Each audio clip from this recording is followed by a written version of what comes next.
The Battle of Coleto Creek is illustrative of the limitations of 19th century weapons. And weapons dictate tactics. How soldiers fight is largely dependent on the weapons they have to fight with. The standard weapon of the Texian army was a rifled weapon similar to this. It weighed about 6 pounds. It had a rate of fire of about 2 shots to 3 shots per minute, which was hurrying. But the range on a weapon like this was upwards of 200 yards, which was 2 to 3 times that of what the Mexican army would consider an effective range.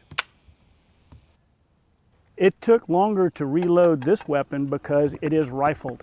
It used a patched round ball, which required the shooter to actually force the ball down the barrel and then push it all the way down quite forcefully. So this took a little bit more time and effort to get ready to shoot.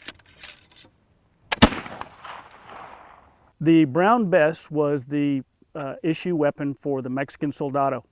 These were military surplus from the British that Santa Anna purchased to equip his army with. It is a smoothbore weapon, which means it doesn't have the rifling in it to stabilize the projectile or the powder. A good musket-wielding soldado could load this weapon 4 to 5 times a minute because it did not take as much effort to push home the projectile down onto the powder.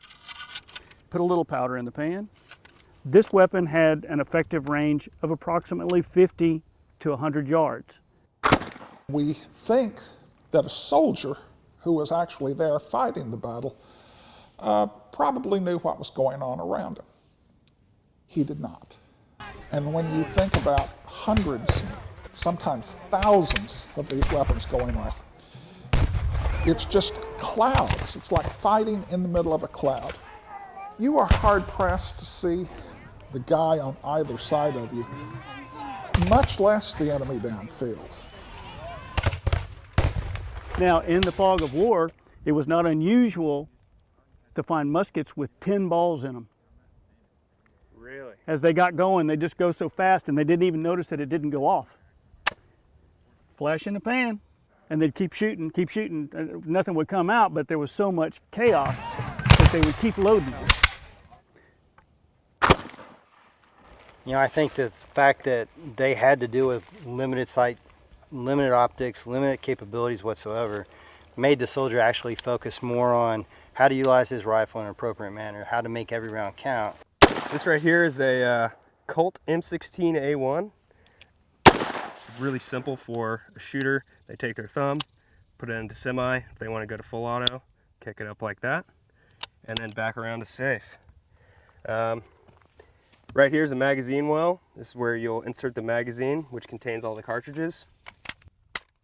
Generally, their magazine sizes range from 10 to 30 rounds. In this case, we've got a 30-round mag.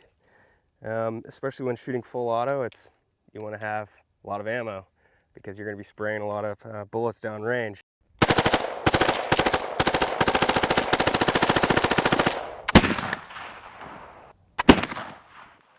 You have fog of war and making sure that you don't load too much powder or put 2 balls down the chamber. This keeps you from having to do that, and it really keeps your head more in the battlefield than in the gun. Now, just like anything can become second nature, but technology really is all about mitigating the amount of fog of war on the battlefield, and the M16A1 is a great example of mitigating all that fog of war. How cool-headed do you have to be in order to Oh yeah, do all this while while people are shooting at you? is incredible. And this was a survival tool in the broadest sense of the word, because not only did this weapon defend them, it fed them. And they had to be proficient with it to eat and to survive and to defend themselves.